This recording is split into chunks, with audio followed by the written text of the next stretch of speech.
Hi there, Summoners. GuardianE here with another live reaction and first impression video for Fire Emblem Heroes. They're really rapid-firing out these trailers and these banners. Of course, this one is a New Year's banner. It's a seasonal, and they have to kind of push it up in time for the actual New Year, January 1st, so I get it. So we've got the silhouette tease that was posted on social media, and the leftmost silhouette definitely looks like male Kana. I think that pretty squarely looks like male Kana. On the right there, super obvious that that's totally Nerduz. I mean, it has to be Nerduz, right? I think most people were expecting Book 7 OCs. They usually do seasonal OCs during New Year's, and so that jives right in line with that. If we are getting Kana on the left, it might be a mix of fates in there as well. Maybe we'll get a Korin or something. I don't know. We'll have to see. So we've got the trailer pulled up here. We're ready to watch and enjoy the reveal all together, all at the same time. And then, of course, we'll take a closer look at the stats and skills and everything else to see if this is ultimately a banner that I think is worth pulling on. All right, let's get the show on the road. See who they've got to introduce us to 2024. Together for the new year. Special heroes to battle. So that certainly does seem oh, New Year Doter. That is definitely Nerduz. Gorgeous design. Beautiful in that kimono. Cute paper crane. Ether. Attack speed wild for the A slot, okay. Fruit of Life, and then Speed Smoke 4 for the C slot as well. Okay. Reduces damage from foes' first attacks and adds that damage to her counter. She can even heal. She has that bite effect where she takes damage and then kind of gives it back to the opponent. Oh, how fun! How fun. Yeah, very soft artwork design. Unknown future. Alright, so that is going to be Kvasir as well. It is tight. Okay, she's going to be an infantry green tome unit. Okay. Faded paper fan, light is time, flash sparrow, lull speed res 4, and infantry null follow 4 for the C slot. Okay. Can make groups of foes unable to counter, can move her allies and grant them extra bonus.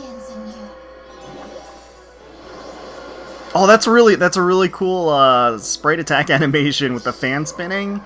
I like it. It actually kind of works in tandem with the clock spinning too. Okay, Rising Dragon. As predicted, it is going to in fact be Kana. He is going to be an infantry red dragon. Dragonstone Plus, Moonbow, Attack Res, Scowl 3, and Dragon Wall 3. Reduces damage with his Weapon and B skill, and also slows foes' special triggers before their first attack. So he does have that. That is interesting, okay. So it looks like he is going to be the 4-star focus unit of the banner. I feel like it's been a while since we've gotten one. Again, I'm liking the designs for the actual attacks. It's really nice. All times goddesses.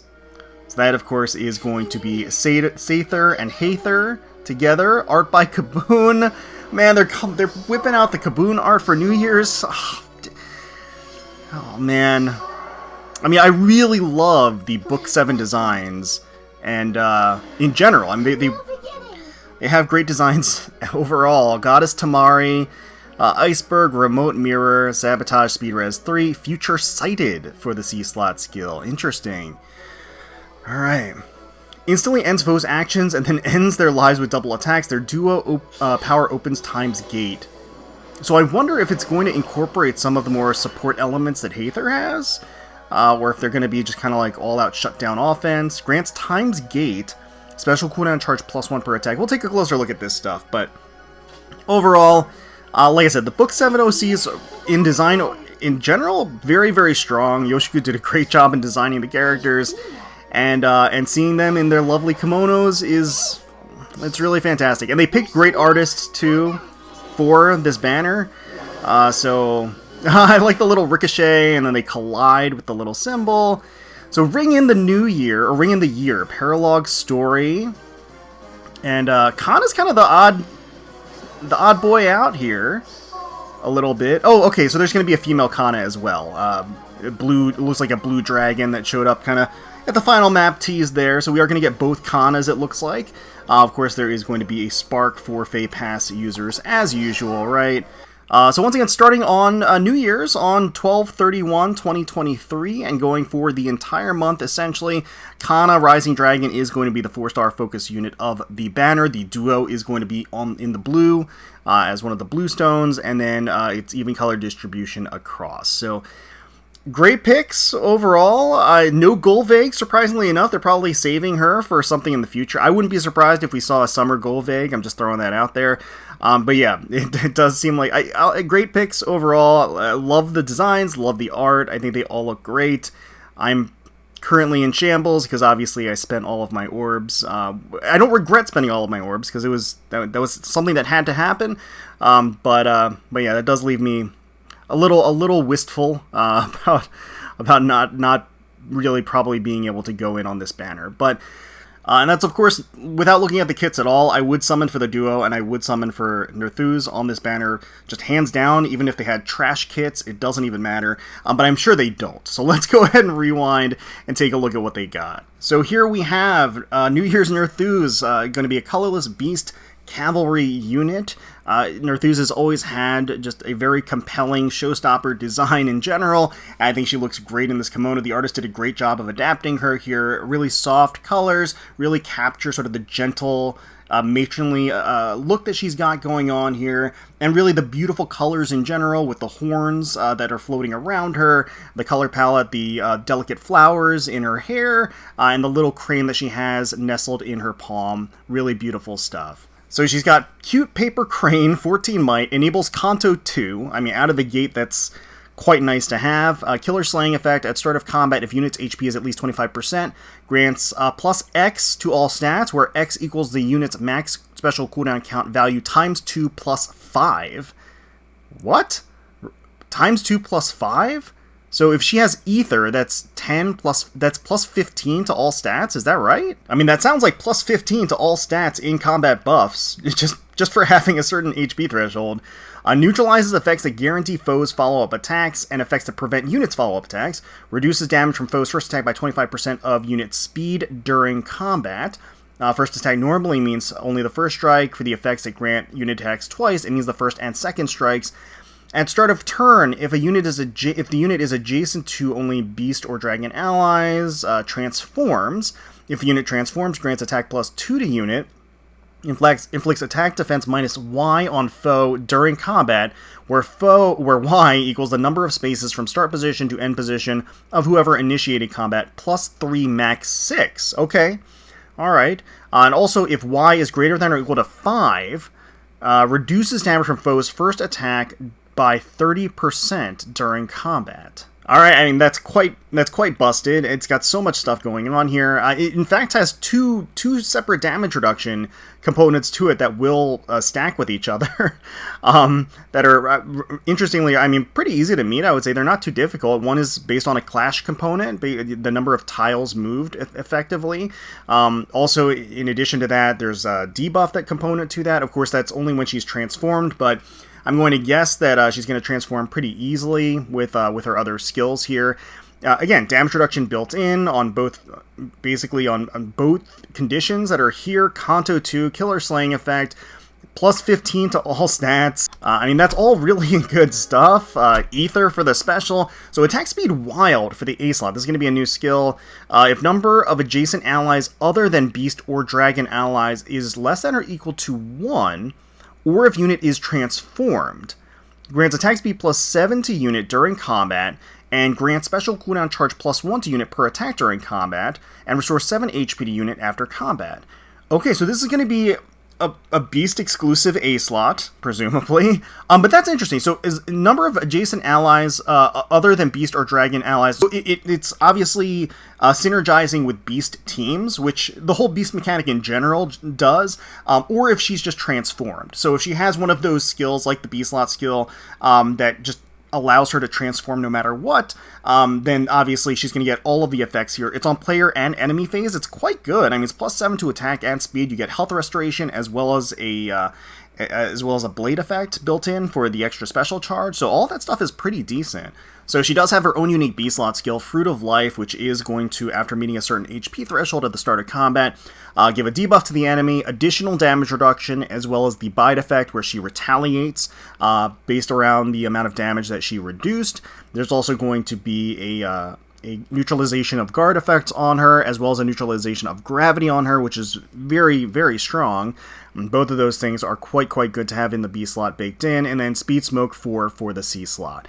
So yeah, she's got really good stuff. Lots of like stacked on damage reduction actually, and stat buffs and debuffs all kind of baked in. She has all of kind of the key component things that nowadays, I don't want to say unfortunately, but there's just a lot of stuff that gets kind of tacked on in terms of like the killer effect, the kanto, the neutralization of guard, not preventing the prevention of follow-up attacks on her.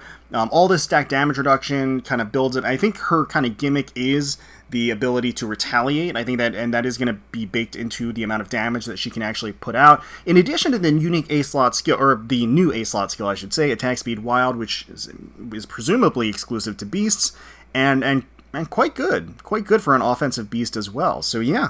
And here is New Year's Kvasir as an infantry green tome unit. Kvasir has always had a really interesting and compelling color palette. The deep red and maroon in particular works very well together with the violets and the deep purples.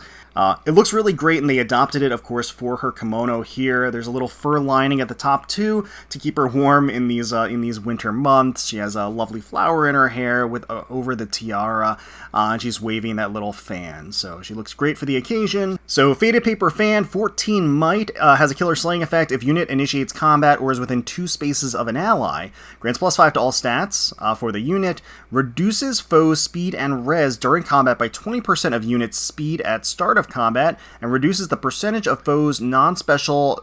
reduces damage reduction by 50% during combat, and also if it is unit's first combat initiated by unit or first combat initiated by foe that turn.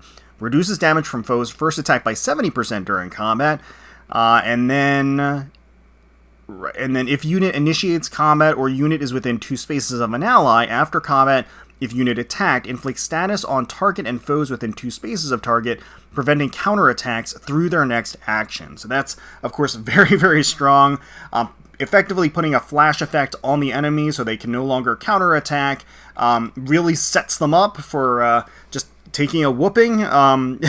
It's interesting because the mythic version of Kvasir is a little bit more support-centric when she was paired with Golvig on that banner, and I think that is kind of key here as well. She's going to dish out a great deal of damage. She's going to have, she has the killer slaying effect, which is going to lead into Light is Time, which also has some support elements to it. But she's going to have a lot of damage reduction built in, right, with the first initiation that turn. But of course, the really super compelling element here inflicts status on target and foes within 2 spaces of target, preventing counterattack. So it's not just the target, it's actually an AoE effect within 2 spaces, which is quite strong. Light is Time is her own unique special. We, of course, have seen this before. It's going to boost damage of foes' attack when special triggers, straight up. It's a 5-turn cooldown. It actually neutralizes guard effects just built into the special. I don't know why it needs to do that, but it does. And then I guess the most unique element to this is that it has a refresh built into it. So there's not many characters that have a refresh built into the special for an ally, not necessarily herself. And that again, kind of lends itself to sort of the support role that she can play on a team. We've got Flash Sparrow for the A slot. That is going to be a great offensive player phasing skill. That is going to give her a stat boost to attack and speed. Also going to give her a blade effect, effectively, to the special to the A slot as well, to again assist and facilitate the cooldown reduction that she's going to be enjoying. Lull Speed Res 4, obviously going to help her with meeting certain speed conditions, naturally doubling, doing more damage by hitting the res stat and reducing or eliminating and neutralizing the bonuses on the enemy. And then Infantry Null Follow 4. So at the start of turn, if unit is within 2 spaces of an ally, grants Null Follow-up and the following status to unit for 1 turn. A unit can move to a space adjacent to any ally within 2 spaces. At start of turn, grants Null Follow-up and to infantry units within 2 spaces of unit. So she'll just out of the gate give her infantry allies null follow-up at the start of the turn, but additionally gives herself a nice little boost too, by not only giving herself null follow-up, but the ability to warp to an ally within 2 spaces. But yeah, what can I say? I mean, great skills, great cohesive kit. There's a lot of great fodder here, a lot of skill abilities. Yeah, gives her allies extra actions, makes group of foes unable to counter. I mean, that pair in and of itself is really, really potent, because she gives her allies an action while also crippling the enemy and making them unable to retaliate. That's really, really powerful, because it lets her allies just kind of clean things up. So here we have New Year's male Kana as an infantry red dragon. He certainly looks cheerful. Look at that smile. Art really captures that joy in his face very, very well. I think they did a great job. There's kind of soft shading and colors in the hair, as well as along the outfit too. He's waving, what is that, a paddle? And he's got maybe like a wish in his hand. I'm not really sure. But, it's very cute. It feels lively, even though it's static, and it does kind of capture, I think, just the overall kind of childish glee that he has going on here. So he comes with Dragon's Stone Plus. It is going to be an inheritable red dragon weapon, 14 might. At start of combat, if unit has at least 25% HP, grants +4 to all stats to unit, and reduces damage from foes first attacked by 20% of unit speed during combat. And also, if unit speed is greater than foe speed, neutralize effects that guarantee foes follow-up attacks and effects that prevent units follow-up attacks during combat, and then adaptive damage. That's actually a really good inheritable weapon, like a base inheritable weapon. With the advent of attuned heroes and rearmed heroes, the actual regular inheritable weapons have kind of just been on a downward decline in value. But this is actually pretty darn good. I mean, it's got a lot of good stuff baked in here for something that's just inheritable in general. Quite solid. It has the stat boost, it has the damage reduction that based off of the speed, and also the preventing units follow-up attacks is quite a strong effect to just have built into an inheritable weapon. Moonbow, right, so he's got attack res scowl 3, and then Dragon Wall for the B slot. Honestly, for a 4-star focus unit on the banner, he's got really good stuff. I mean, Moonbow is obviously very accessible, but just having access to Attack Res Scowl, having access to Dragon Wall at the ready very easily, Dragonstone Plus is actually pretty decent. I mean, I dare say they did pretty well, they kind of gave him a nice little New Year's gift here as overall in terms of stuff, you know? So here is the duo of Seidr and Heidr by Kaboon. Warms my heart to see them together once again. Flying blue tome unit, speaking to me with the flying, with the Kaboon art. I mean, he just did a spectacular job, I think, of capturing how kind of warm and fuzzy and fluffy they are. I think just kind of a cozy look for the new year. They're together with some sisterly love. They have the component parts of their own color schemes built in, of course, to the luxurious kimonos with the fur lining to help keep them warm. They're just kind of positively glowing, I think, with the overall color scheme and the effects going on. And yeah, they just look great. They really do look awesome. So Goddess Tamari for 14 might has a killer slaying effect on turn 2 onwards. Okay, so they are going to adopt the whole Heidr, as the turns accumulate, she's going to get additional effects. Alright, I like that. On turn 2 onwards, enables Kanto 1. At start of turn, if unit's HP is at least 25%, grants attack res +6, and foe cannot make a follow-up attack to unit and allies within 2 spaces of unit for 1 turn. At start of combat, if unit has at least 25% HP, grants +5 to all stats, and the following effects to unit during combat. All stats plus X, where X equals turn number times 2, max 8. On turn 3 onwards, unit deals plus Y damage. Y equals the highest total bonuses among unit and allies within 2 spaces of unit, excluding AoE specials. And on turn 4 onward, if unit initiates combat and unit's res is greater than foe's res +5, unit attacks twice. If Time's Gate is active on unit, or if Time's Grip is active on unit on target, or on foes within 2 spaces of target, turn number is treated as a minimum of 4. Okay, so they, like I said, they adopted Heidr's whole turn accumulation mechanic, but then they gave a shortcut to it with the whole times gate and times grip. They basically kind of added a free pass to that whole element to it. That's really, really powerful. I mean, they've been doing this a lot more often recently, I feel, is that they've introduced a concept of conditions, and then they just, like with a later unit, they just find a way to just shortcut and bypass the condition. And like, I get it. I get that is a way to sort of just evolve the skill, but it feels a little lazy. I feel like they could approach it different ways by adding on to the actual effect, or by having different conditions. I don't know, but it feels a little sloppy to have all of these abilities where, you know, okay, 2 months later you get another unit that has the same ability, but instead this time you don't have to meet the condition because you can just do this instead. I don't know. It feel, but regardless, I mean, they're going to be very strong. They've got a lot of stuff built in here. There is that accumulation effect, and once again, they have a way to bypass the turn so that you have a minimum of 4, which is really, really good. They have like a base damage effect, so it's a little bit less of a support component to it, unless you think about it as Heidr supporting Seidr. If you think about it that way, it's almost like Heidr's component in here is actually buffing Seidr through the turns as they go through. So here's times grip. I actually missed this. Inflicts -4 to all stats during combat. Neutralizes unit skills during allies' combat through unit's next action? Okay, so I read this to be effectively any out-of-combat buffs that you provide allies get effectively neutralized when you're afflicted by times grip. If you're a unit that has like a drive skill, just for example, if you're inflicted by times grip, then your drive skill is just effectively neutralized while all of your allies are in combat. And any skills that you have that would help them are neutralized when you're in combat, or when the unit is in combat. They get, you know, the re-enabling of all of their skills, but at that point, for any support skills and those things, those are effectively rendered useless. So that's interesting. So they talk about times grip in this skill, in this weapon, but the weapon itself doesn't actually inflict times grip.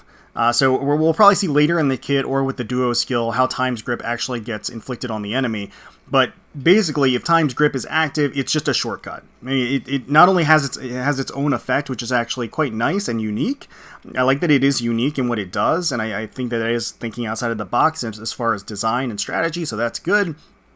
But what I will say is that it is effectively also a shortcut for the turns. And then the turns themselves, you know, there's Kanto, there's the reduction of the enemy's ability to do a follow-up attack, there is fixed damage built in, and there's also a Brave effect. So they also have a Brave effect built in. There's Kanto, there's a Killer Slaying effect. So there's a lot of stuff offensively strong in here as the turns accumulate, but if all goes well, she'll always basically be at a turn of 4, even on turn 1. The only thing that's not really in here is damage reduction, but I see that she has Remote Mirror, which does have that damage reduction built in. So, yeah, Iceberg, A-Slot is Remote Mirror, which of course has attack +7, res +10, and then 30% damage reduction for the first attack that they sustain when she's attacking into an enemy. Sabotage, speed, res 3 at start of turn. If any foe's res is less than unit's res, and that foe is adjacent to another foe, inflict speed res -6 on that foe through its next action. At start of combat, if unit's res is greater than foe's res, inflict speed res -X on foe during combat. Yeah, that's fine. And sabotage skills have gotten a lot better with the current iteration just because it has an effect that's active outside of the enemy positioning. That's been kind of the issue with sabotage skills in general, is that it relies on the enemy positioning to be adjacent to an ally. You know, allies to be, if they're not going to be adjacent to each other, they can play around your skill and completely neutralize it. And in this case, you know, you're still getting the effect of the debuff on the enemy, and in combat debuff to speed and res. So that's still quite nice. Future Sighted for the C-slot. This is going to be their own unique C-slot skill. After foes' start of turn skills trigger, for the closest foes in cardinal directions of unit, if unit's res is greater than or equal to foe's res plus X, where X equals the distance from unit to foe times 3 minus 5, and if times grip is not active on foe, that foe's action ends immediately and inflicts times grip on foe. If unit is within 3 spaces of an ally, grants +4 to all stats to unit. Unit makes a guaranteed follow-up attack and reduces damage from foes' first attack by 30% during combat. Okay. Well then. So we have how Time's Grip is inflicted on the enemy, and there's also further damage reduction in addition to the remote mirror. Those are going to stack with each other, of course, multiplicatively. But yeah, so it does a check, basically, at the start of the turn, after foe start of turn skills trigger. It actually checks cardinal directions, and whichever cardinal direction the closest enemy is, it does a res check, and then it shuts down that unit's turn. It ends their turn, and then inflicts Time's Grip on them as well, which is quite good. And it's a callback, of course, to Seidr's ability. So again, you're seeing the components of each of the characters both in tandem together in this unit, and all of them really strong. Both of these characters separately were really, really strong. And so combined, they're less of a support role. I mean, they still have support elements to what they do, but it's certainly more in line with just dealing a lot of damage, having some versatility in what they can do. Yeah, so instantly ends foes' actions, then ends their lives with double attacks. Their duo power opens Time's Gate. So yeah, we haven't seen Time's Gate. Time's Gate is another condition, or yeah, another basically shortcut, right, to the turns. So the duo skill here grants Time's Gate and special cooldown charge +1 per attack during combat. Only highest value applied, does not stack to unit and allies within 4 spaces of unit for 1 turn. 4 spaces of unit is pretty huge, and this is actually going to be pretty vital or pretty powerful early on, because you're going to get just a huge boost to your kind of like turn count by activating it early, right?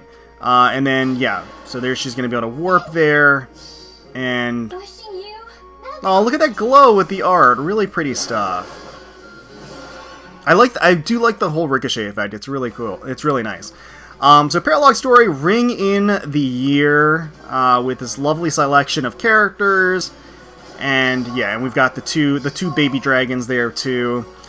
So yes, on the 31st of December, ringing in the new year, we have, as the name implies, we've got male Kana, we've got Nerduz, we've got Kvasir, and of course the duo of Seidr and Heidr. So Seidr and Heidr are going to be they're going to be busted. I mean, they have basically they grab some of the best of both worlds of both of the units' original kits. A lot of unique elements too. They're like things that you don't really see a whole heck of a lot in really in any other units. And they've kind of bridged those together in a very cohesive way in this duo, and I think they're going to be very, very strong. Obviously, I'm also very biased in them being a Tome Flyer. I love that, of course, because I am a little bit more biased towards flyers. I think Nerduz looks great. I think her kit is great. I think it's really powerful as well. Kvasir, too. I think it's got a lot going on for her, as well as the ability to just shut down the enemy's counterattacks is a very powerful element, and I think she's going to work similar to her original role as both a support in inflicting debuffs on the enemy and lifting up her allies, while also dishing out the damage herself. Honestly, male Kana is not bad for a 4-star focus unit. He's actually got some decent stuff, stepping stone skills, dragon exclusive inheritables. The weapon itself not bad. I mean, they didn't give him an exclusive skill, but they didn't give him an exclusive weapon, but the weapon itself has a number of things going on for it. So this is a really good banner. I mean, it's got a lot of great stuff on it. The art is beautiful. The character designs just carry flawlessly into the new year, and I think they look great. Me personally, I would love to summon on this banner. I don't know if I will, just because I am in full poverty mode with my orbs. I don't have any orbs anymore. Now this banner is going to be around all month, so maybe I'll go up to the Spark. Maybe I can justify that. We'll have to just kind of like see how things go. Maybe I'll just go on the free. I'm not going to go day one though. That's just not going to happen. So if we do a summon video, it'll probably be later in January, if anything. Yeah, I'm not entirely sure. We'll see. But I do want these units. I will say that. I think that they are great. They look great. The art is wonderful. The skills are powerful. And a lot of just like unnecessary leaps in strength, but it kind of is what it is. So let me know down below if you're excited for this banner, if you guessed the banner, who you're most excited for, who you're going to be summoning for. I wish you the best of luck. Hope you get all of the copies and characters that you're looking for. Hopefully you all enjoyed the video. If you did, please feel free to leave us a like, comment, subscribe to the channel for more Fire Emblem Heroes content. We thank you all so much for watching, for taking time out of your day to spend with us. We really do appreciate it. And until next time, let's protect those skies.